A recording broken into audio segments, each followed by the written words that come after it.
Olá, povo! Já cheguei por aqui. Hoje faremos uma live com a querida Naildes, falando sobre o Janeiro Branco. Enquanto isso, vou fazer os ajustes aqui.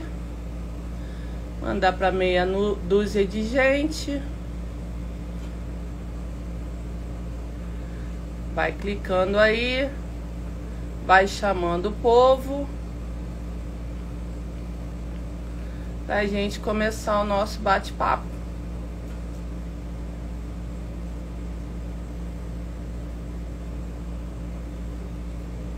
Isso aí, tia Denise já entrou. Tomara que mantenha uma boa conexão. Naildes já tá aqui comigo, já te chamo, Naildes.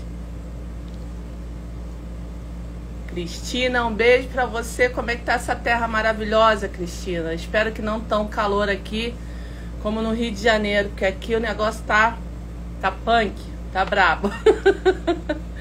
Tá difícil.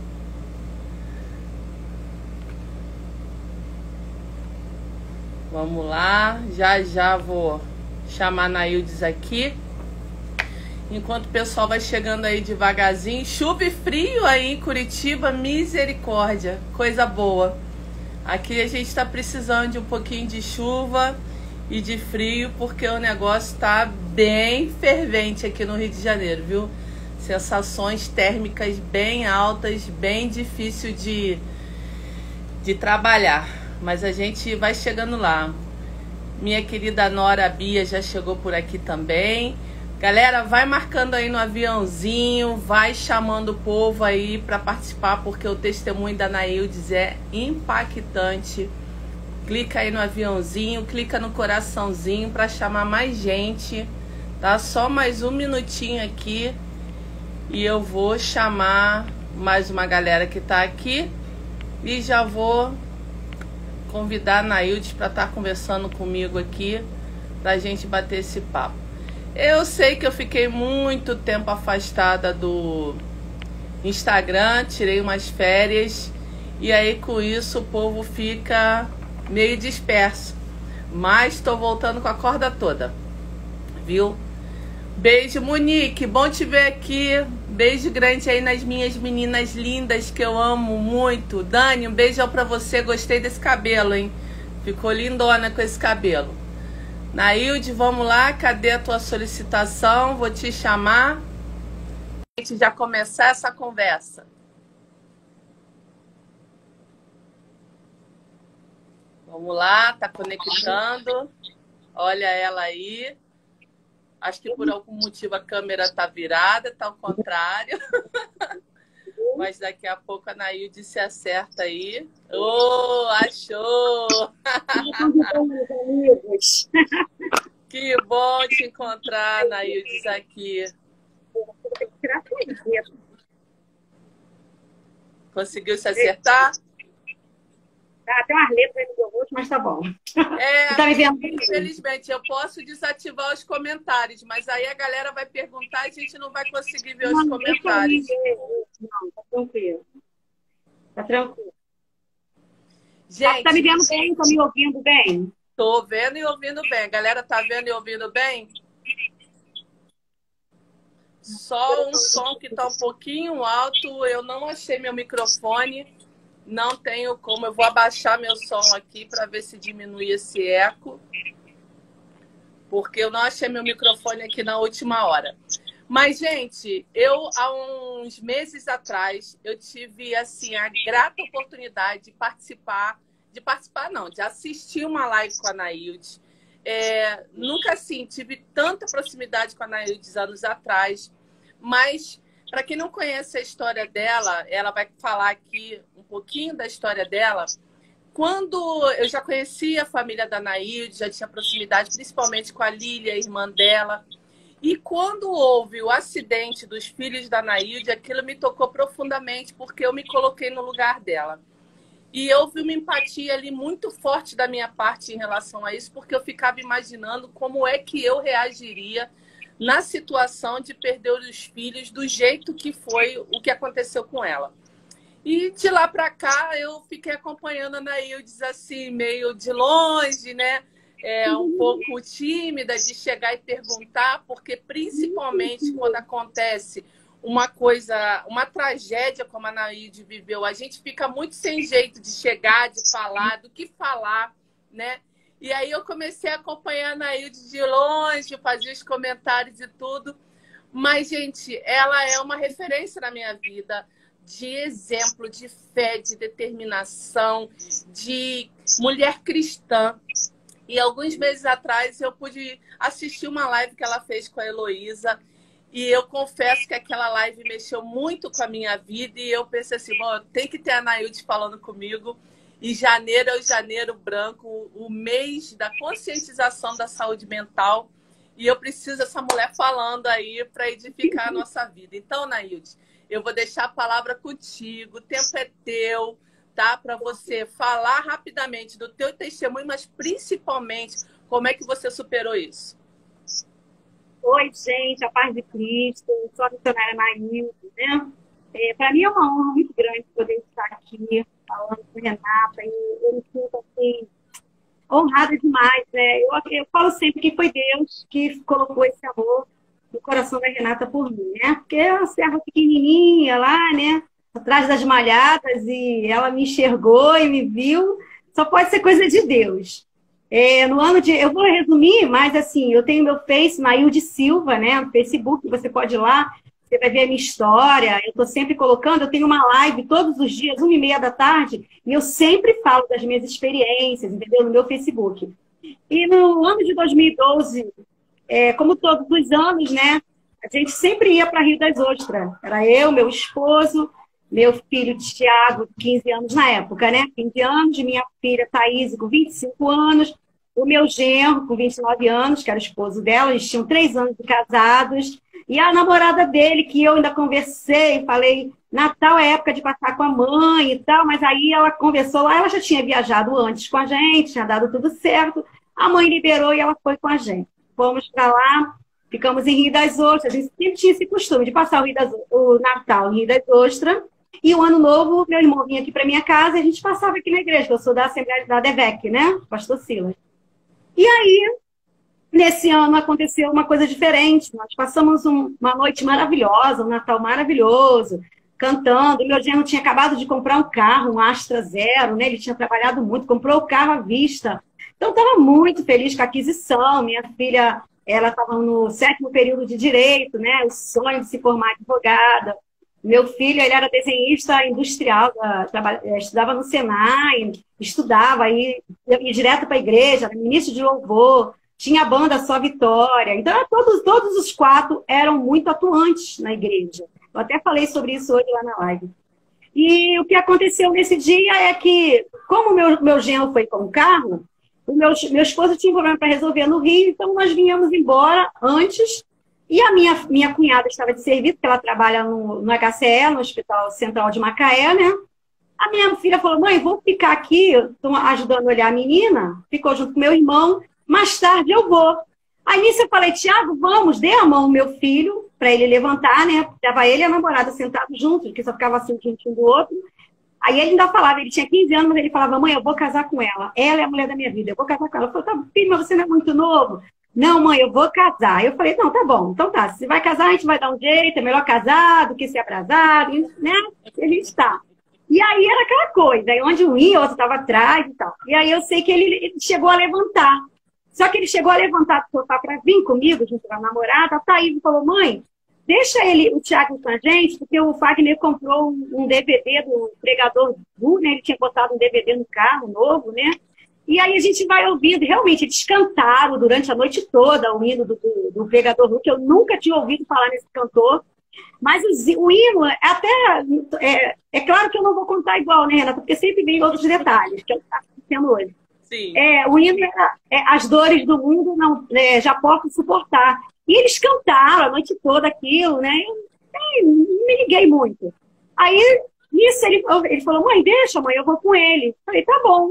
Aí eu falei assim, então você me dá a mala, eu vou levando sua mala, daqui a pouco você está em casa, é 3 horas de viagem, né? A estrada estava tranquila. Aí ele sentou de novo, eu peguei a mala dele, eu me lembro que ele ainda estava de calça, ele estava com uma calça branca, e eu falei assim, meu filho, tira essa calça branca, tá muito calor, tá muito sol mesmo, igual o dia de hoje, né? Lindo o dia de hoje, ó, sol, gente, então, sol. E aí ele, não sou de ir pra praia, mas eu gosto do sol, do dia claro, né? Eu não sou assim, vai, glória a Deus. E aí, o que aconteceu? Ele foi, tirou a calça branca e colocou uma bermuda cinza. E o chinelo preto. Aí tá. Coloquei na mala, vim embora. Ainda me lembro que eu olhei no portão, eu ainda fui no quarto da minha nora, da minha sobrinha, abri a porta e meu genro estava dormindo. Eu tinha sempre mania de falar com ele, ó, cuidado com o meu tesouro, toma cuidado, não corre, porque meu genro era motorista de caminhão desses gás industrial. Então, meu genro dirigia muito, sabe? Ele viajava, ele era do exército, o pessoal do exército começou a dirigir esses carros de gás industrial. Então, era um homem experimentado na estrada, sabe? Então, quer dizer, a gente não... Quando eu entrei na BR-101, que meu coração começou a ficar incomodado, eu jamais iria imaginar que seria um acidente de carro. Porque eu pensava, assim, a gente tinha muita confiança. Todo mundo que tinha carro dava para ele dirigir. Ele dirigia desde os 14 anos e era um exímio motorista mesmo. Ele estacionava em qualquer vaga, sabe? E aí, com isso, eu comecei com meu coração incomodado na estrada, cheguei em casa, orei, falei, Jesus, tem misericórdia, corta os laços e tal. Mas só que eu fiquei na varanda, esperando o carro chegar, dobrar a esquina, né? Porque eu morava assim logo na esquina da rua, e o carro não chegava. E eu me lembro que eu fiquei ali por horas, e meu cotovelo ficou dormente, de tanto que eu estava ali naquela varanda esperando o carro, o Astra dobrar a estrada, só que ele nunca chegava. E nisso o telefone do meu esposo tocou, estou cortando, tá? O telefone do meu esposo tocou, e quando eu cheguei o ouvido junto, eu escutei. Do outro lado, um homem se identificando como tenente do bombeiro, isso já era quase 9 horas da noite, 21 horas, né? E se identificando como tenente do bombeiro e falou que tinha encontrado aquele rádio ali. E aí eu escutei quando meu esposo falou, olha, meus filhos estão aí, o que aconteceu? E aí eu só vi quando o homem falou assim, morreram todos. E ele falou assim, o Jorge ficou desesperado, porque assim, os filhos do meu esposo, era tudo que ele tinha. Sabe, o meu esposo, ele trabalhava muito para poder dar todo o conforto para eles, para mim, sabe? Ontem eu estava falando sobre isso, do provedor que ele era, sabe? Ele realmente era o papel do marido que a Bíblia manda, sabe? E aí, então, ele achava que ele tinha o controle, que ele livrava de tudo. Então, quando aconteceu aquilo, ele se sentiu impotente, ele se sentiu culpado, tudo de ruim que você pode imaginar. E aí nós pegamos a estrada novamente, e eles ficaram rodando com a gente na estrada, e quando chegou um certo trecho que fomos parar em Macaé, a minha cunhada pela porta do carro e falou para mim, Maísa, a realidade, porque assim, quando a gente saiu aqui do Rio, as primeiras notícias eram que só o meu genro tinha morrido. Então no carro eu ia chorando e falando assim, olha, a gente vai ter que vender as coisas, a Thaís não vai aguentar para poder arrumar um tratamento para a Thaís, porque a minha filha era muito agarrada com ele, sabe? Eles eram assim, um casal... Assim, algumas pessoas já até falaram, né, ele estava no volante, você nunca tem raiva dele, ele destruiu tua família. Eu falei, não, eu tenho certeza, sabe, Renata, que ele nunca iria fazer isso, porque ele amava muito a minha filha. E ele tinha um carinho muito grande por mim também, sabe? Eu estava falando com a menina que ele era do tipo que ele arrumava agenda para me pregar. Ele falava que ele era meu filho de me ver pregar. No serviço, a última agenda que eu fui foi um colega de serviço dele que ele arrumou para eu pregar. Então eu falei, não, ele não tinha, não, nada disso. Eu nunca pensei nada disso. Engraçado, Nailde, você falando isso é engraçado, porque assim, parece que as pessoas sempre têm que achar um culpado, né? Algo para você direcionar sua raiva, sua tristeza, sua dor. No caso, as pessoas te questionam, você não tem raiva dele, né? Porque eu acho que o que dá nó na cabeça das pessoas é assim, para onde você direciona sua raiva? Sim, né? Sim, é verdade. Verdade. Mas aí eu costumo dizer que eu sou estranha, Renata. Eu costumo dizer. Graças a Deus por isso. Eu sou estranha. E aí eu sei que ele era do tipo, Rê, que ele entrava na faculdade, sala fora, com um buquê de flor para ela. Entendeu? Ele era desse tipo de marido. Então, assim, eu não sei. Meu coração é limpo a esse respeito. E aí o que aconteceu é que, quando eu cheguei lá, eu fiquei sabendo realmente que os 4 estavam mortos. E aí foi muito difícil, foi um momento terrível que eu passei. Isso fez 8 anos agora, dia 25 de dezembro, foi Natal, né? Uhum. E foi muito difícil para mim, o começo. O primeiro ano foi um ano só de choro. 2013 foi um ano de choro, muito choro, sabe? Tudo que eu fazia era com choro. Eu ainda falava assim, meu Deus, eu acho que minhas lágrimas vão secar. Porque tudo era motivo para chorar, sabe? Eu passei um problema tremendo com meu esposo, porque ele se sentia culpado, e eu também culpava ele, entendeu? Porque eu não queria viajar. E aí ele gostava muito de viajar, de passear com a gente. Então a gente brigou muito, e a gente até quase se separou, sabe? Uma vez eu falei para ele que eu ia embora, a gente pode terminar esse casamento porque a gente não tem mais motivo para ficar junto. O filho, a gente estava batalhando, todos os sonhos eram para eles, e a gente não tem mais nada que liga a gente. E nisso que nós decidimos nos separar.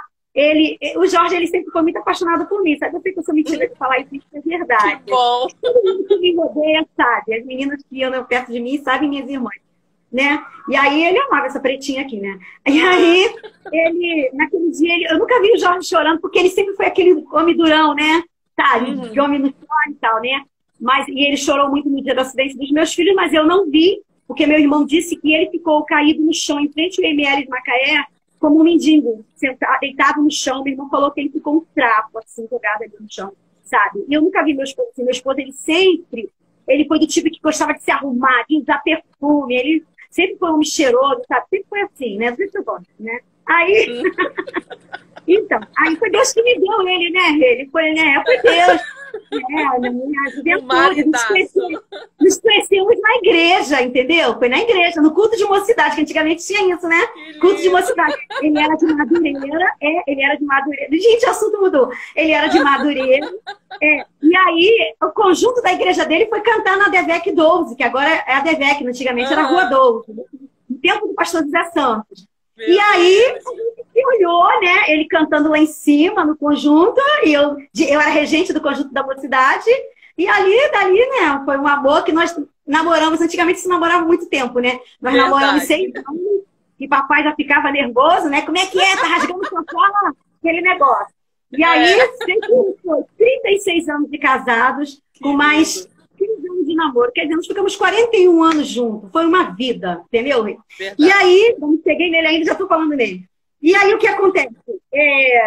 Foi muito difícil. E nesse dia eu vi ele chorar. E ele chorou e a gente caiu de joelho na beira da nossa cama. E nós oramos junto, né? Choramos junto. E prometemos um ao outro que a gente não ia se separar. Que tudo que estava acontecendo ia servir para a gente se unir mais. E porque a gente tinha prometido diante do altar que só a morte que ia separar a gente. E agora que a gente estava passando aquela situação, a gente precisava um do outro. E nisso foi muito bonito, sabe? A gente deu a mão e fizemos aquele pacto ali. E de verdade, nunca mais brigamos, ficamos juntos. Só que passado algum tempo, quando deu 6 anos, né, que meus filhos estavam doentes, nós fomos para Rio das Ostras, fomos morar lá, que foi também um dos tratamentos que foi Deus. Assim, eu tive tratamento, sim, de psicólogo, tive tratamento de psiquiatra, tomei remédio, mas eu vou te falar a verdade. Deus me deu muitas estratégias, o Espírito Santo de Deus me deu muitas estratégias. E eu tenho uma última que eu tenho que te contar, que tomara que dê tempo. Você me diz quando eu tenho que parar. Eu não posso falar essa última que eu tenho agora, que depois que eu comecei a fazer a live, que eu descobri. Eita. Aí, o que aconteceu? A gente foi para Rio das Ostras, porque quando eu saí de lá, eu falei que eu nunca mais iria pisar em Rio das Ostras, porque era a terra que tinha feito a desgraça na minha vida. Era essa palavra que eu falei. Então, eu falei, nunca mais vou pisar em Rio das Ostras. E um dia, eu chegando o pastor Silas, um carnaval, ele fazia aqueles 3 dias do carnaval, tinha aquelas conferências, né? E teve um dia que eu cheguei na conferência, eu resolvi ir, logo assim, depois do acidente. Jorge falou, vamos na igreja? Eu falei, vamos. Quando eu cheguei lá, o pastor começou a falar sobre a viúva de Naim. Eu falei, eu vou embora. Não quero ouvir isso, não quero ouvir. Ele ressuscitou o filho da viúva, não ressuscitou o meu, não quero saber. Estava super revoltada. Sou humana, tá? Por favor. Isso. Eu gosto sempre de falar isso. Aqui não tem uma... É importante expressar isso. Porque quando aqui a gente não fala de saúde mental, Naildes, e fala de equilíbrio emocional, Eu acho que as pessoas têm uma ideia, uma utopia de achar que a gente é super-herói e que nada nos abala e que a gente não se revolta, não fica chateado. É muito importante você falar isso, porque até o processo da cura passa por isso. Sim, sim. Você tem que enfrentar todas as etapas. Eu até coloquei aqui como lidar com as emoções. As emoções, ela vai além do emocional, mental além do emocional e do mental. Ela chega ao físico. Se você não seguir as etapas, ela vai para o físico, entendeu? Isso. Então, foi o que aconteceu com o meu esposo. O meu esposo, ele não conseguiu dividir isso, porque ele quase não falava sobre isso, entendeu? E a própria psicóloga, ela falou que esse problema que ele teve foi porque ele se fechou muito. Ele não falava. Às vezes, quando eu ia falar alguma coisa, ele falava, onde eles estão melhor. Ele evitava falar. Então, ele queria mostrar para mim que ele estava bem, entendeu? E eu estava lendo a respeito, ontem eu estava vendo até uma reportagem do psiquiatra, e ele estava falando isso. Ele falou, a pessoa alegre, raramente ela adoece. Aí eu fiquei pensando assim, falei, vou ver o que você me quer dizer com isso. Aí ele falou, quando ela adoece, ela consegue com mais facilidade se reabilitar. Eu fiquei pensando, eu acho que é verdade, porque quando eu ouço essas coisas, eu não sou formada em psicologia, nada, mas eu vou seguindo as experiências, entendeu? E aí, quando eu vejo essas coisas falando assim, eu vou para minha vida. Aí eu fico pensando assim, é verdade, eu sou o tipo de pessoa, Renata, que eu só fico rindo. As pessoas pensam que eu sou doida. Eu acho graça de tudo, sabe? Eu procuro achar coisas boas em tudo. Eu acho que tudo tem um lado bom. Tudo tem um lado bom. Até mesmo nas situações ruins. Então, eu acho que isso faz com que eu consiga ser assim. Eu consiga me levantar assim, desse jeito, entendeu? O meu esposo, não, ele não conseguia fazer isso. E eu sempre falava assim para ele, meu filho, tenta vencer isso, tenta vencer isso.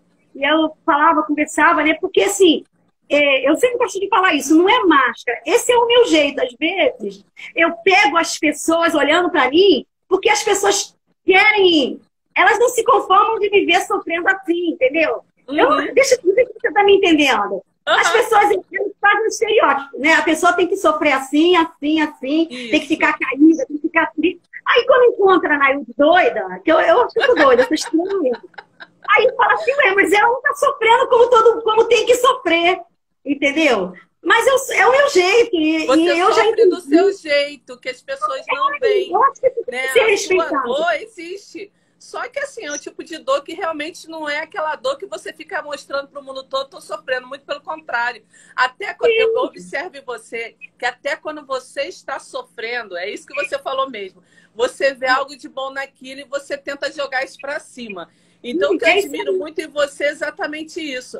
Quando eu vejo que você tá assim, você tá abatido, e você fala isso, hoje eu não tô bem, eu tô triste, né? Eu tô com muitas lembranças. Mas aí você traz uma palavra boa, alguma coisa que te joga para cima e que joga as pessoas para cima, né? Não, mas, Anailde, me diz assim, só para a gente situar. No caso, seu esposo, você passou por um processo de revolta, que você falou, né? Ficou revoltada, ficou, né? Culpa e tudo. Teu esposo passou por esse processo de revolta ou ele foi como se fosse aquela pessoa mais resignada, que trabalhou melhor? Não, ele sempre foi resignado. Ele sempre falava assim, não, onde eles estão melhor, eles não precisam de nada disso aqui, foi a vontade de Deus, ele sempre foi assim, entendeu? E eu achava isso legal nele, mas eu não conseguia ser como ele. É aquilo que eu falo, eu acho que pro bem da saúde mental, cada um tem que viver do seu jeito, tem que reagir do seu jeito, você não tem que imitar ninguém. Entendeu? É o que eu falo. A gente tem que respeitar o nosso tempo. Cada um tem seu tempo, entendeu? Então, quando eu falo assim, não tem que ficar chorando toda a vida, mas você tem o seu tempo de chorar. Eu não vou dizer pra você que eu não choro. Assim, eu tenho a minha amiga Cássia, né? Que a Cássia mora aqui do lado, aqui perto de mim. Então, às vezes, hoje ela vem na minha casa, ela deita na minha cama e fica me olhando. Lá na igreja também eu pego ela me olhando às vezes, porque ela já me conhece. Aí, quando ela me vê cabisbaixa, ela já fica me olhando. Aí ela já fica, tá sentindo alguma coisa? Tá sentindo alguma coisa? Mas aí... eu já tenho mania de falar, não, tô bem, entendeu? Mas não é que eu tô querendo mostrar que eu tô bem, não. De verdade, eu consigo, sabe, fazer assim, ó, e mudar isso, entendeu? Mas espera aí, que eu vou chegar lá. Aí, então, aí, o que aconteceu? Meu esposo começou a ficar doente, né? Ele começou a sentir uma dor. Nós fomos para Rio das Ostras. Aí não, deixa eu voltar que eu estava no culto, né? Não sei se vai dar tempo de eu contar direitinho, mas eu vou cortar. Nós fomos pro culto, aí falou da viúva de Naim, eu vim embora para casa, não quis ouvir, vim embora. Quando foi no outro dia, tinha outra conferência. Aí meu esposo, muito paciente, ele falou para mim, vamos hoje na igreja, vamos tentar hoje, às vezes hoje a mensagem é diferente. Aí eu falei, tá bom.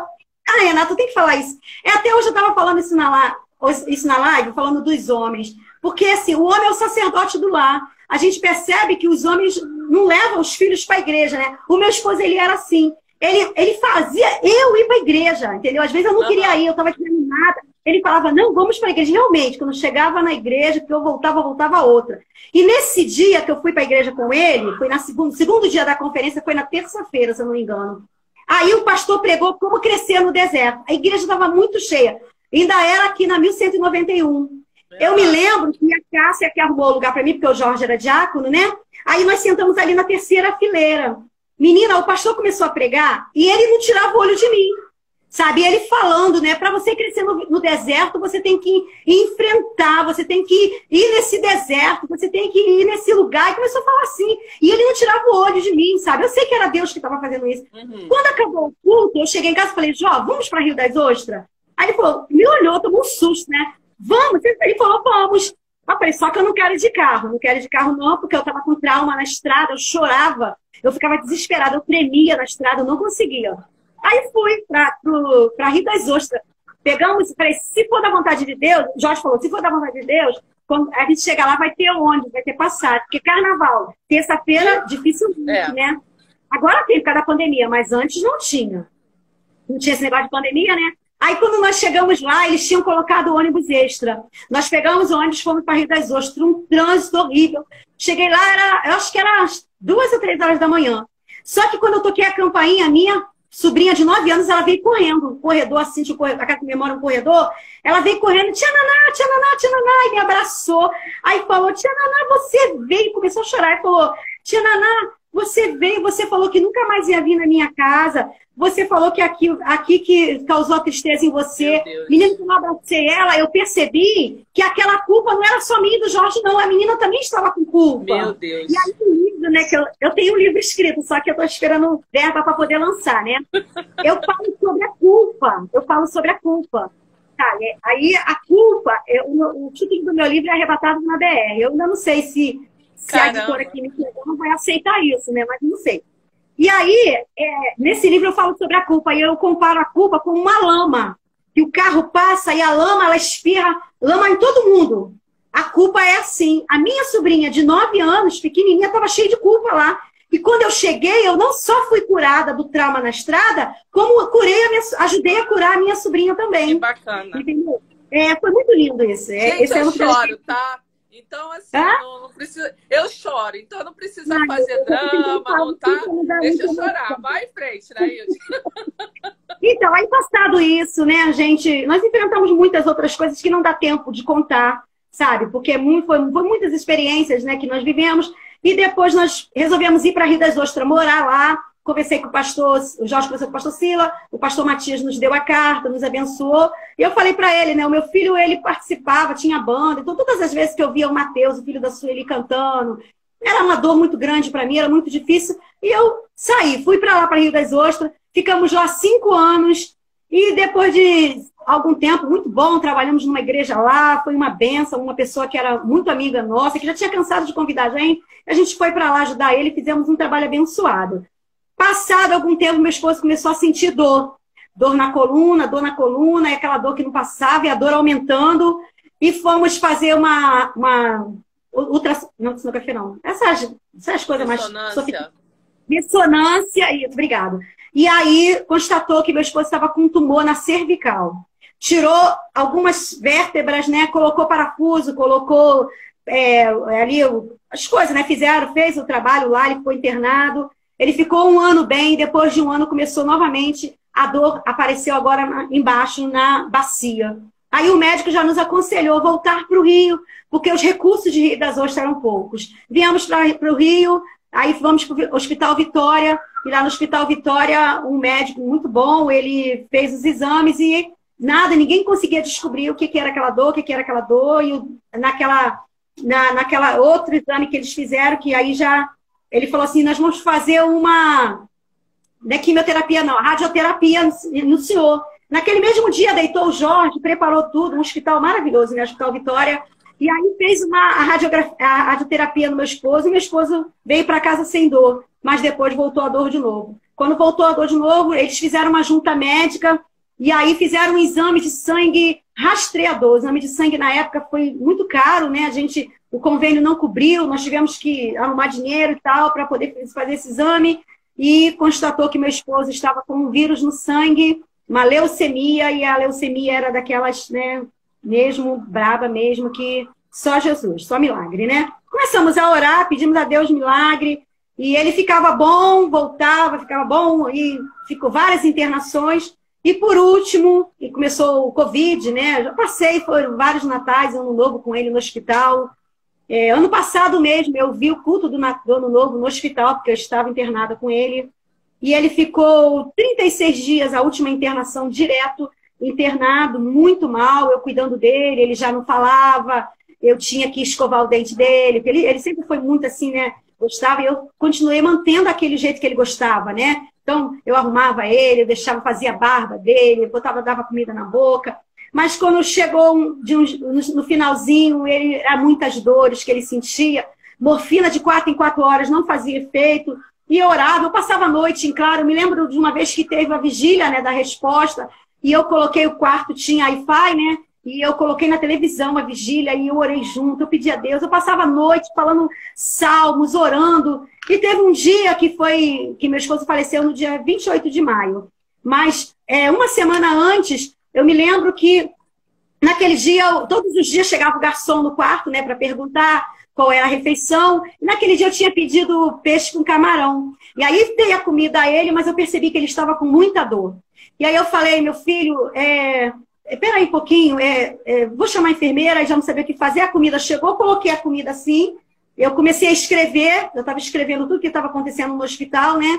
E aí a minha mesa ficava no pé da cama dele. E aí, nisso, quando eu chamei o médico, as enfermeiras vieram e viram que a pressão dele estava muito baixa, que ele estava já sentindo a falta de ar. E aí falaram, o estado dele é muito grave, você fica lá fora, já mandou sair. E aí, o meu medo era que ele descesse para o CTI, porque das outras vezes eu ficava com ele no CTI, mas por causa do Covid estava impedido de ficar, a família, no caso. E aí eu fiquei os 36 dias com ele dentro do hospital, porque se eu saísse eu não podia voltar por causa do Covid. Então eu optei em ficar, fiquei lá internada com ele. Eu ficava 24 horas de máscara, direto, não tirava máscara. E eu estava até falando isso ontem lá na igreja com a Eliane, que senta sempre perto de mim, né? Falei para ela, Deus me guardou do Covid ali. Porque o pessoal do Covid ficava no 6º andar, e nós estávamos internados no 5º, entendeu? Então foi Deus mesmo, tudo foi providência de Deus. E aí, nesse dia, eles já vieram e entubaram ele. Quando entubaram, que ele saiu do quarto, né? E eles chamam de apartamento, né? Quando saíram do apartamento, que eu olhei para ele, eu vi que ele já não estava falando, e eu falei para ele, meu filho, vai porque eu vou continuar a obra, falei para ele. Aí, e eu senti assim, nitidamente uma voz falando comigo, pare de orar, o ministério dele acabou. E aí, quando aquela voz falou comigo, eu me sentei assim, encolhida na cadeira, na porta da enfermaria, e eu abracei as coisas dele que estavam na minha mão, e eu falei, Senhor, mais uma vez eu vou ter que entregar.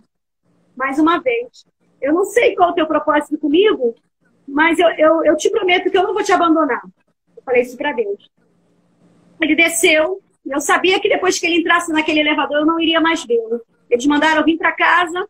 E quando eu vim para casa, as minhas cunhadas chegaram, eu vim para casa. Quando eu cheguei em casa, a gente ficava só ligando, né, para saber como ele estava, mas os médicos só falavam por telefone, a gente não podia entrar.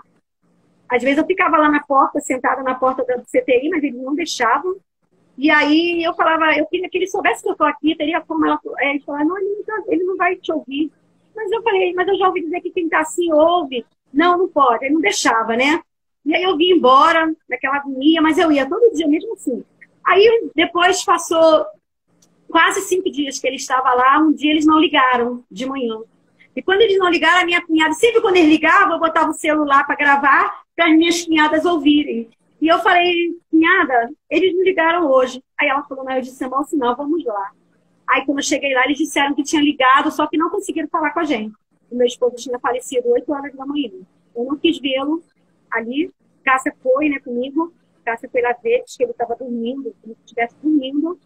E aí, mas no dia do enterro dele, eu cheguei perto do caixão. Dos meus filhos eu não fiz isso, mas dele eu fiz. Aí eu cheguei perto dele e eu falei para ele, prometi de novo, que eu iria continuar a obra até Jesus achar que tinha chegado a minha hora também. E eu tô aqui, sabe, Renata? Eu tô aqui. E uma coisa que eu descobri, sabe? Eu não queria fazer live.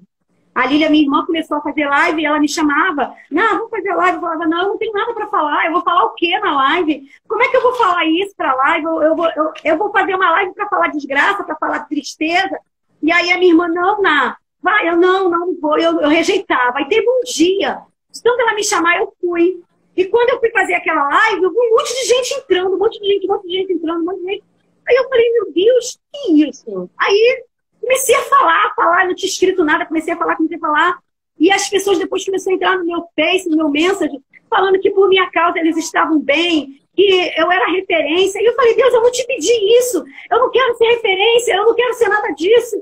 Ah, Deus, eu sempre quis pregar, eu sempre quis falar do teu evangelho, mas não assim, não é esse preço, não é esse custo. E eu falava isso para Deus, sabe? Muito revoltada da minha vida, sabe? Falava, eu até ontem eu falei isso, porque a pastora Antonieta, há 2 anos passados, ela me falou isso.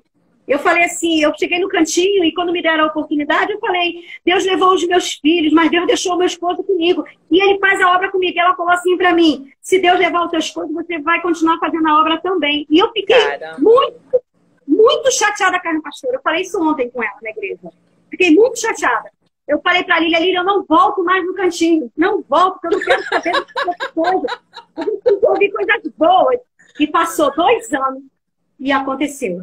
2 anos. E aí, sabe o que eu fiz, Rê? Para você ver como é que eu sou estranha, né? Eu falei, já que ele morreu, então vou me juntar a essa mulher, que ela é viúva. Eu amo essa sua estranheza. Ela é viúva há tantos anos e ela faz a obra, então vou me juntar com ela. Eu estou fazendo parte da equipe. É isso aí. E já me chamaram para participar de vários trabalhos lá na igreja, mas eu na minha, não, sabe? Mas aí depois que aconteceu isso, eu falei, não, eu vou participar. Ah, já que ela é viúva, aí ela falou para mim assim ontem, eu amo saber que você está participando aqui comigo. Olha, Deus nunca me deixou faltar nada. Ela falou assim para mim, sabe? Aí eu falei, meu Deus, então estou no lugar certo. Mas é isso, sabe? De você se reinventar. A minha vida tem sido essa. Eu sempre estou... tô vendo minha irmã Sula, lá de São Paulo, tá aí. Ela entrou... tem uma galera aí me acompanhando. Deixa eu te falar o que eu descobri. Quando eu comecei... Aí, um dia eu estava aqui sentada, né? Aí eu falei assim, o que eu estou fazendo aqui parada, sentada? Eu não podia estar fazendo alguma coisa para evangelizar? Aí eu falei assim, eu vou tentar fazer bem uma live. Eu vi um monte de gente fazendo live, né? Aí eu falei, até um dia eu vi a Fabiana. A Fabiana estava fazendo live, acho que era até sobre provérbios. Eu assisti a live dela. Aí eu falei, poxa, é simples. Ela está sentada com o celular. Ela nem sabe disso. Ela vai saber agora, que eu não falei isso para ninguém. Com primeira mão. Aí eu falei, ela está sentada com o celular de frente a ela. Vou tentar. Aí eu peguei, botei meu celular assim, que nem tá agora, na minha mesa. Aí a primeira vez, eu comecei a falar de um versículo da Bíblia. Aí comecei a explicar aquele versículo, coloquei o versículo na minha vida. Eu acho, não sei se foi Ana que eu falei.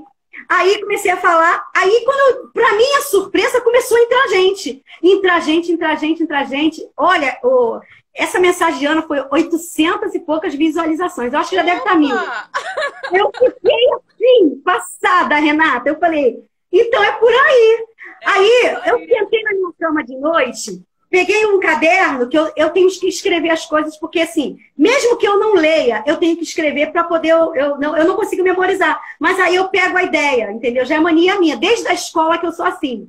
Aí eu comecei a escrever algumas coisas e senti Deus falando assim comigo. Você vai descobrir que você não é milagre. Porque as pessoas falavam assim para mim, Nailde, você é um milagre, você é um milagre. Dentro do meu coração, eu não aceitava muito essa ideia. Entendeu? Porque eu não me achava um milagre. Uhum. Aí eu falava que milagre eu seria se tivesse acontecido o contrário. Eu falava comigo. Isso é eu e Deus, tá? Aham. Aí eu sentada assim, Aí eu sentada assim, que eu sou aquela filha assim que fica meio, conversa com Deus assim, olha, Deus, o negócio é, quebra meu galho, me ajuda, sabe, Eu né? Eu sou conheço bem.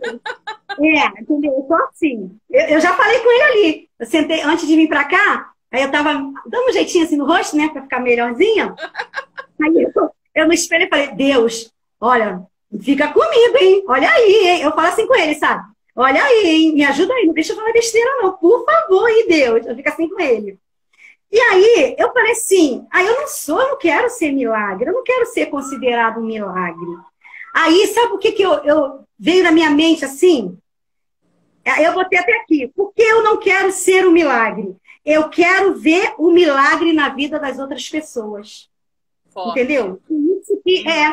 O que eu quero é ver os milagres na vida de outras pessoas. Porque eu pensei assim, se as pessoas entram e falam que eu sou referência, puxa, por que, que eu tenho que negar isso? Não, eu não posso negar isso. Então, esse é o ministério. Porque eu estava procurando uma resposta. Por que, que aconteceu tudo isso comigo? 8 anos procurando essa resposta. E Meu agora, Deus. novamente, entendeu? Porque, de verdade, esses 6 anos que meu esposo estava comigo, eu até ministrava nas igrejas, como me chamava, mas assim, eu ainda não sabia. Eu sempre falava isso, gente, eu não sei explicar ainda por que que me aconteceu isso.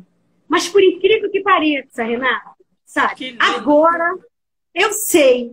É porque eu falava, eu não quero ser milagre, eu não sou milagre.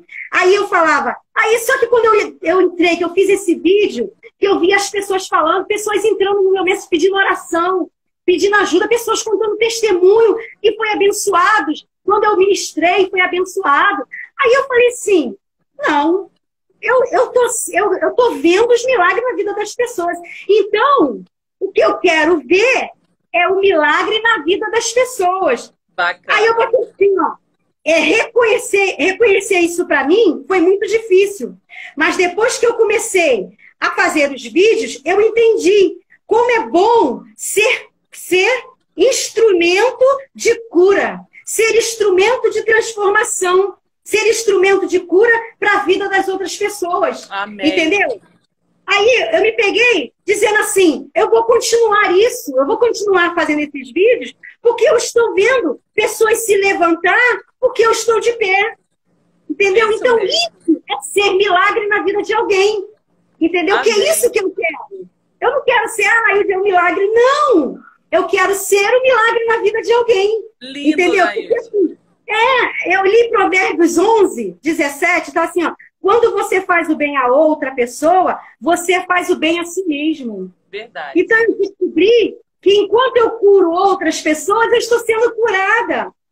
Que a palavra que eu lanço assim, ó, para você, tá vindo para mim. Olha aqui, quantas palavras estão vindo para Lindo. mim. Entendeu? Aí eu falei, meu Deus, eu Gente, que descobri, lindo. 8 Senhor. anos nesse processo Meu para Deus, foi descobrir muito isso. tempo. Que Foi coisa muito maravilhosa. tempo. E é exatamente isso. Assim, você já era, você só não sabia. Agora você Sim. entendeu o seu propósito. E uma palavra que você me falou há um tempo atrás que me marcou muito foi que você falou que chegou no momento da vida em que você tinha que fazer uma escolha. Viver triste, amargurada, né, culpando, revoltada, ou você tomar a situação na mão e mudar aquilo. E É você isso mesmo. escolheu mudar aquilo. Então, eu acho que isso aí que é aquilo que a gente fala, né? De saúde espiritual, de saúde mental, de saúde É, emocional. É uma isso. escolha pessoal. Você pode escolher ficar doente, não procurar ajuda, ficar curtindo doença, porque tem gente que parece que tem prazer em curtir doença, né? E você escolheu viver, você escolheu ser cura para outros. E é isso que faz o teu testemunho tão impactante. Eu não podia deixar de ter você logo nesse início de ano aqui, abrindo esse ano com esse testemunho tão maravilhoso, porque minha tia mora aqui perto, mora embaixo de mim aqui. E ela, quando viu a sua live com a Heloísa, depois de algum tempo ela me testemunhando, o que marcou para ela foi isso, né? Porque quando você contou o testemunho que você foi ao médico e tudo, e você estava muito chateado, e chovia, e você tinha experiência horrível com a chuva, porque achava que seus filhos estavam na lama e tudo, e o psicólogo, né, você pode contar isso até melhor. Esse testemunho aí tocou muito na vida da minha tia, dessa coisa assim, de que eu posso fazer para o reino, para alcançar outros. E ela pediu uma estratégia a Deus. Minha tia está com 75 anos. E essa live mexeu com ela de uma maneira que Deus tem usado ela para orar pelas pessoas. O tempo dela, que era totalmente voltado para o trabalho, agora está voltado para ela ajudar pessoas. Olha que coisa linda. Então, assim, parece que é tão pequeno, mas não é. O que Deus fez na tua vida é algo profundo, é algo impactante. E com a mesma profundidade e impacto que Deus trabalhou na tua vida, que foi chocante o que aconteceu contigo, é o que Deus tem usado você para chocar as pessoas. Isso é lindo. E esse seu jeito que você fala que você não é muito normal, que eu entendo bem, é estranha. Eu costumo dizer que é esquisito. Esse jeito meio esquisito é esse jeito aí, porque Nailde, na mesma força que fica revoltado, que dói, que briga com o mundo, que briga com Deus, é a mesma força que tem para seguir em frente e tocar a vida do outro. Então, isso que é maravilhoso no teu testemunho. Eu me sinto... eu olho para você e às vezes eu reclamo de coisas tão pequenas, aí eu lembro de você, me vem à mente, ai, Jesus, me perdoa. Me perdoa porque eu não estou fazendo jus ao seu amor por mim. Nailde passou por coisa tão mais dura e eu aqui reclamando de bobagem. Então, toda vez me dá esse start, sabe? É uma bênção poder ver o teu testemunho. Outra coisa, assim, aí eu botei aqui, né? Eu entendo que nessa dor eu posso contribuir e ser útil ao reino de Deus. Aí aquilo que você falou, eu tenho duas opções. Ou nos tornamos vítima, ou nos tornamos fortes. O esforço é o mesmo. O mesmo esforço que a gente vai fazer, né? É isso aí, essa é a minha frase. O mesmo esforço que eu vou fazer para ficar me sentindo vítima. Acabou pra mim. Eu vou ficar dentro de casa, não vou sair mais. Eu sou coitada, agora eu tô sozinha, não tenho ninguém. É o mesmo esforço que eu estou fazendo pro reino, para ajudar as pessoas. Olha, esse testemunho da tua tia. Meu Deus do céu, aí. Confirma o meu chamado. Confirma que eu não sou milagre. Confirma que eu não sou milagre. Eu quero ser um milagre na vida de alguém, entendeu? E tem sido, glória a Deus. Esses 8 anos, né? Eu costumo classificar ele como Deus usa as circunstâncias para nos jogar no propósito. Ele me jogou nesse propósito porque ele viu que se eu fosse pela minha vontade, se ele chegasse para mim e falasse, Nailde, você vai querer? Claro que não, né? Vou perder meus filhos. A minha filha era minha amiga.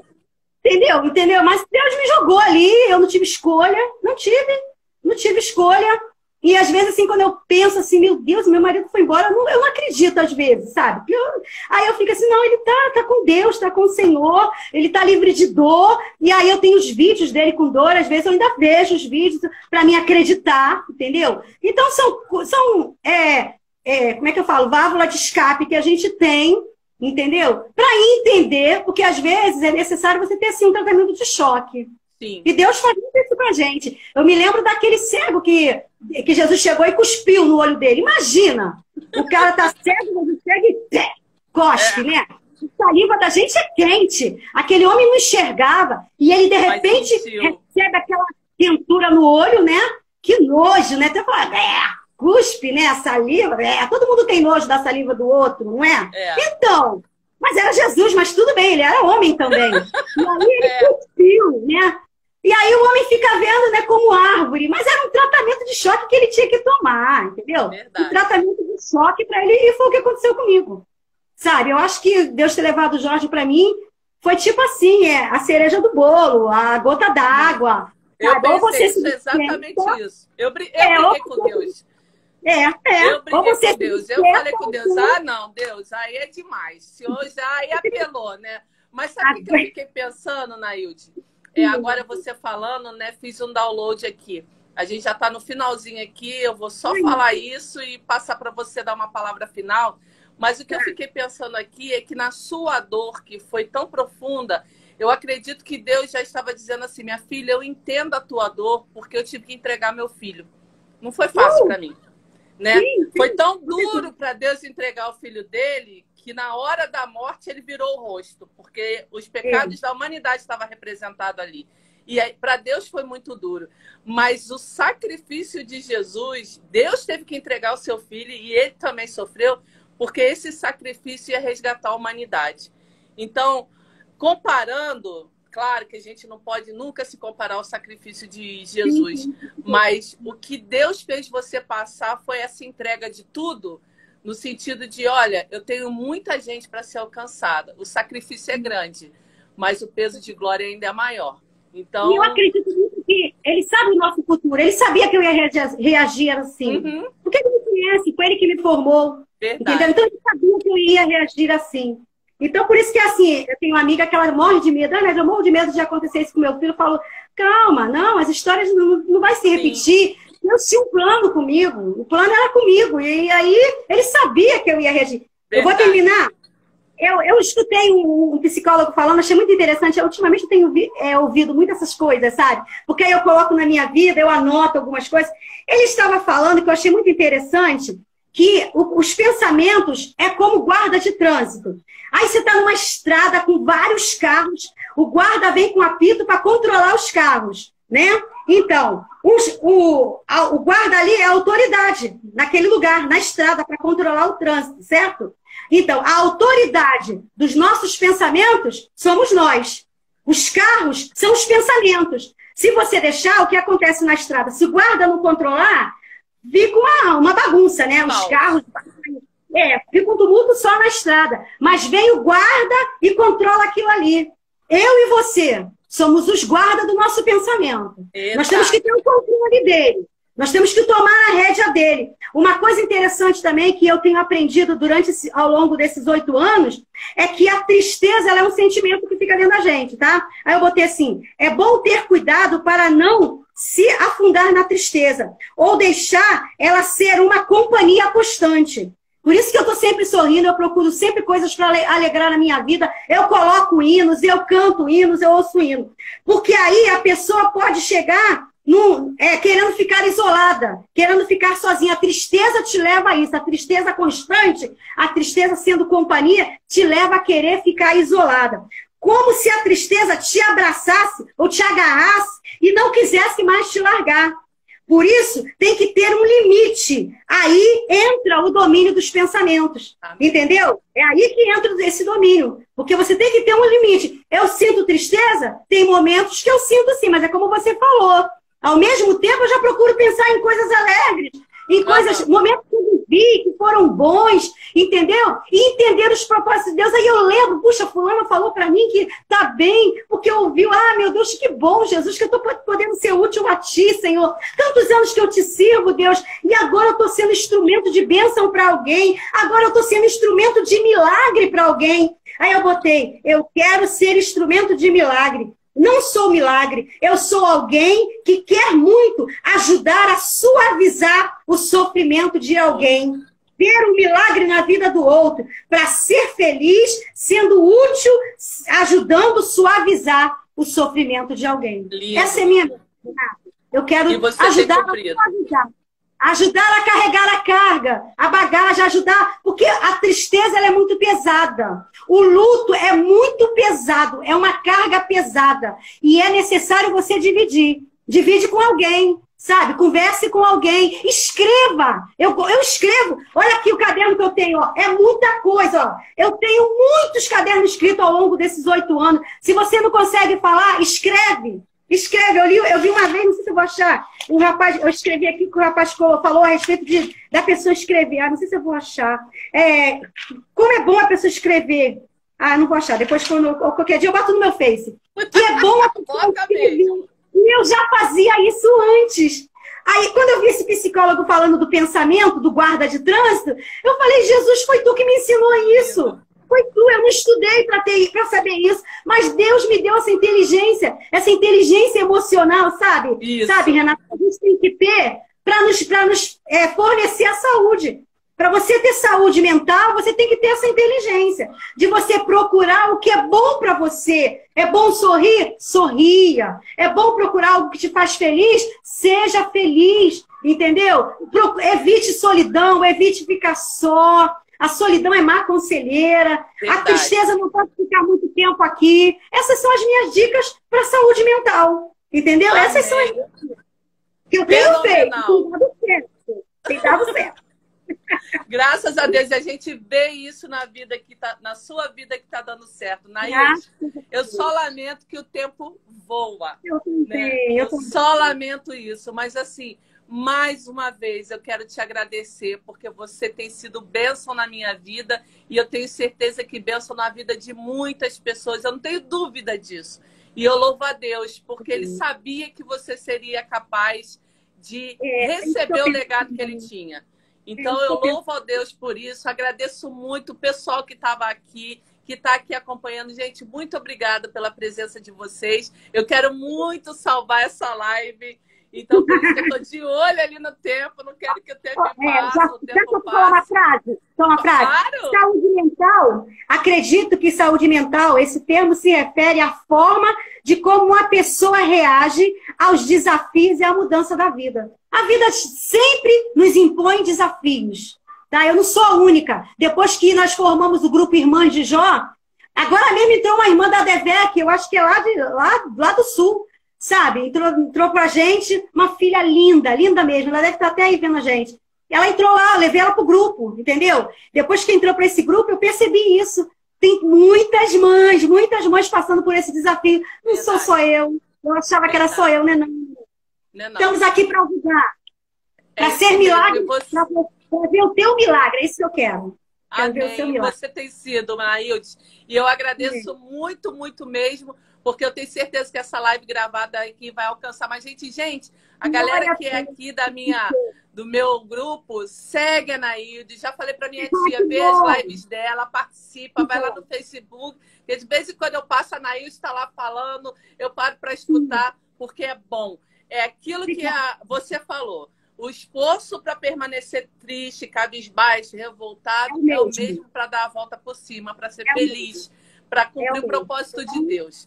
Então, e não se sinta culpado de ser feliz, não. As pessoas ficam culpadas por estar feliz. Não se sinta. Peça a Deus para tirar isso, tá? Eita. Não se sinta. Você é vitorioso. Você é vitoriosa. Por isso que você é feliz. Quem está contigo é Jesus. A alegria dele é a nossa força. Só lambada. E ela pode. Ah, Anaílde, você é fenomenal. Te amo demais. Também. Agradeço muito a tua presença aqui comigo, deixou minha noite muito mais animada, muito mais alegre. Eu tenho certeza que do pessoal aí também. Que Deus continue te abençoando e vai ter próxima, hein?